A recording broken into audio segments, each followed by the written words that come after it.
So hello friends, I'm Ray Verma, director of English.com, and it is our third session of spoken English online classes. तो दोस्तों, जैसे मैंने आप लोगों को यूज टू और अबाउट टू का यूज़ बताया, मैं आप लोगों को उस तरह की चीज़ें पढ़ा रहा हूँ जो नॉर्मली प्रैक्टिकल लाइफ में यूज़ होती है। देखिए, अभी तक क्या होता था कि जो भी हम लोग पढ़ते आ रहे हैं हमारे स्कूल टाइम से, कॉलेज टाइम से, ये पूरा थ्योरेटिकल था, और थ्योरेटिकल होने की वजह से हम उसमें इतना इंटरेस्ट नहीं ले पाते। अब मैं आप लोगों को पढ़ाने जा रहा हूँ, किसी काम को करने की जब ज़रूरत होती है तब हमें बोलना होता है, रिक्वायर्ड टू का यूज़ करना होता है। कैसे यूज़ करते हैं मैं आप लोगों को बताता हूँ। जैसे मुझे अंग्रेजी सीखने की ज़रूरत है तो आपको फार्मूला याद रखना है, subject plus is M R plus required to plus first form of verb object plus other words. मुझे अंग्रेजी सीखने की ज़रूरत है, I am required to learn English. आपको मेहनत करने की ज़रूरत है, you are required to work hard.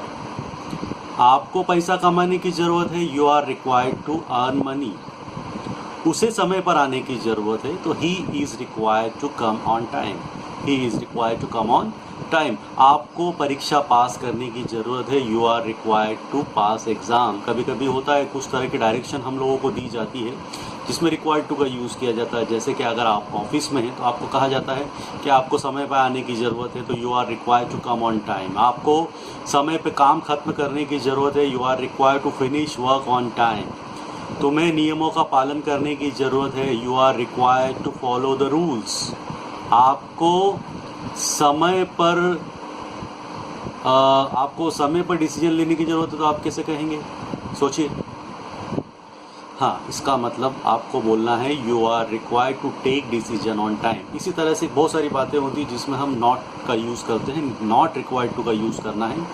कैसे यूज़ करना है, देखिए, मुझे मेहनत करने की ज़रूरत नहीं है, तो I am not required to work hard.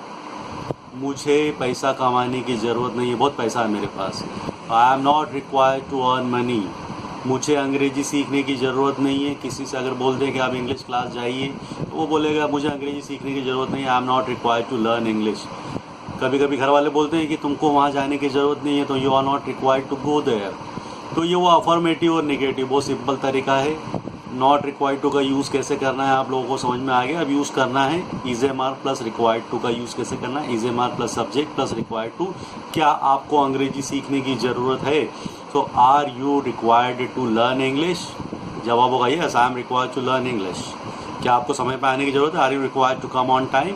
Yes, I am required to come on time. क्या आपको क्रिकेट खेलने की ज़रूरत है, are you required to play cricket. No, I am not required to play cricket. तो जवाब हाँ या ना में होंगे इसके। तो जिन सवालों के जवाब हाँ या ना में दिए जाते हैं वो होते हैं या तो वो सिंगल इंट्रोगेटिव्स होते हैं। सिंगल इंट्रोगेटिव का मतलब होता है those questions in which you have to answer in term of yes और नो। जिन सवालों के जवाब आप हाँ या ना में देते हैं उनको हम लोग सिंगल इंट्रोगेटिव कहते हैं। अब इसी में आपको डबल इंट्रोगेटिव सेंटेंस बनाना है। जैसे कि आपको क्या करने की ज़रूरत है, तो इसका जवाब हाँ या ना में नहीं होगा, तो इसको हम ऐसे बनाएंगे, what are you required to do. आपको क्या खाने की ज़रूरत है, what are you required to eat. आपको क्यों जाने की ज़रूरत है, तो why are you required to go. आपको कौन सा गाना गाने की ज़रूरत है, which song are you required to sing. आपको कितने रुपए खर्चा करने की ज़रूरत है, how many rupees are you required to spend. आपको मेहनत करने की ज़रूरत क्यों नहीं है। तो इसमें अब देखिए, एक तो क्वेश्चन है और उसमें नहीं भी आ गया, तो उसको आपको ऐसा बनाना है, why are you not required to work hard. आपको मेहनत करने की ज़रूरत क्यों नहीं है। आपको घर जाने की ज़रूरत क्यों है, so why are you required to go to home. ठीक है ना। तो देखिए, ये है रिक्वायर्ड टू का यूज़। ऑफिशियली इसका यूज़ बहुत किया जाता है। आप रिक्वायर्ड टू का यूज़ अपनी डेली रूटीन लाइफ में करें। अब देखिए, एक सवाल आपके दिमाग में होगा कि सर स्ट्रक्चर तो ठीक है, लेकिन हम वोकैब्स कैसे याद करें। तो वोकैब्स याद करने का सबसे अच्छा तरीका ये होता है कि आप थोड़ा सा प्रैक्टिस करना स्टार्ट करें। छोटा सा एग्जांपल मैं देता हूँ। अगर जैसा आपको कहा जाए कि रोज़ 30 से 35 वर्ड याद करना है, तो आज थोड़ा सा आप कोशिश करेंगे कि 30 से 35 वर्ड याद हो जाएं। लेकिन हमारी ह्यूमन मेंटेलिटी ऐसी होती है कि हम 2, 3, 4 दिन बाद इस चीज़ को अवॉइड करने लगेंगे। हम लोग बोर हो जाएंगे, हम बोलेंगे यार इसका कोई मतलब नहीं। तो तरीका क्या होगा सीखने का, मैं आप लोगों को एक तरीका सिखाता हूँ मैं आपको ये बोलता हूँ कि हर एक वोकेब को याद करने का मैं आपको 50 रुपये दूंगा, तो आप कितने वोकेब्स याद करोगे? तो डेफिनेटली हो सकता है कि आप शायद एक दिन में 100 से ज़्यादा वर्ड याद कर लें, क्योंकि हम सब लोग लालची देखा जाए तो, और जहाँ हमारा स्वार्थ होता है वही काम हम लोग ज़्यादा करते हैं। अभी आप लोग समझिए कि 199 रुपीज़ में आप लोगों को ये सेशन सीखने को मिल रहा है, आप उसकी कीमत नहीं समझ रहे हैं, क्योंकि ये इंट्रोडक्टरी ऑफ़र है। आफ्टर फ्यू डेज़ ये हो सकता है 999 रुपीज़ हो जाए, हो सकता है ये 2000 रुपीज़ हो जाए। तो दोस्तों समय रहते किसी भी चीज़ को समझना बहुत ज़रूरी है। तो दूसरी बात आती है कि सर हम लोग कैसे फ्लुएंट इंग्लिश बोलेंगे? तो फ्लुएंट इंग्लिश बोलने का एक सबसे अच्छा तरीका है कि हम लोग सोचते हिंदी में हैं, ट्रांसलेट इंग्लिश में करते हैं, बोलते भी इंग्लिश में, तो वो कहीं ना कहीं समय लेता है। हमारे लिए ज़रूरी क्या है? We should have a connectivity between our brain and our टंग।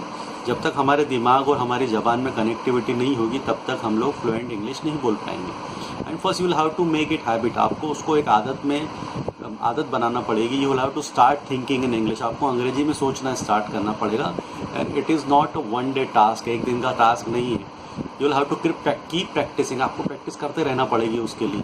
और इसके अलावा कोई इलाज नहीं है इसका, क्योंकि कोई जड़ी बूटी नहीं आती है कि मैं अगर आपको कूट के खिला दूँ तो आपको इंग्लिश आ जाएगी। तो दोस्तों आज का सेशन था रिक्वायर्ड टू का। आप इसमें मेहनत करें, सेंटेंसेस बनाएं। मेरा व्हाट्सअप नंबर आप लोगों के पास में है। If you are facing any kind of problem related regarding with this structure, so you can send me your problems. I will definitely try to help you.